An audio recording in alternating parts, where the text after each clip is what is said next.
সুখবর, 3 বছর পর পাকিস্তানের মোহাম্মদ আমিরের সফলতা দেখায় তামিমকে বিশ্বকাপে ফেরানোর সিদ্ধান্ত নিচ্ছে বিসিবি। প্রধানমন্ত্রীর হস্তক্ষেপে আবারও জাতীয় দলে ফিরবে তামিম। দীর্ঘ 3 বছর পর পাকিস্তান জাতীয় দলে ফিরছে পেসার মোহাম্মদ আমির। গতকাল 3 বছর পর বল হাতে মাঠে নেমে চমক দেখিয়েছে এই ক্রিকেটার। নিউজিল্যান্ডের বিপক্ষে মাত্র 3টি ওভার করে নিয়েছেন 2 উইকেট। বিশ্বকাপকে সামনে রেখে এছাড়াও আরও কয়েকটি দারুণ সিদ্ধান্ত নিয়েছে পাকিস্তান ক্রিকেট বোর্ড। আর পাকিস্তানকে দেখে বাংলাদেশও ফেরাতে চাচ্ছে তাদের সিনিয়র ক্রিকেটারদের।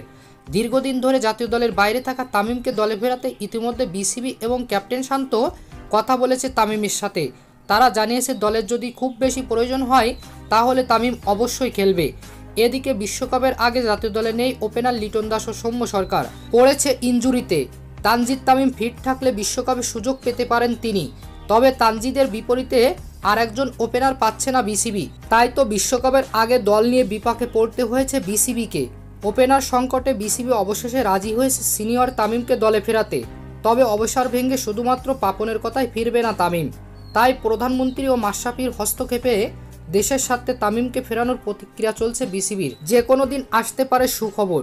তো প্রিয় দর্শক, তামিমকে টি-20 বিশ্বকাপে কারা কারা দেখতে চান জানিয়ে দিন আমাদের কমেন্ট বক্সে। ধন্যবাদ।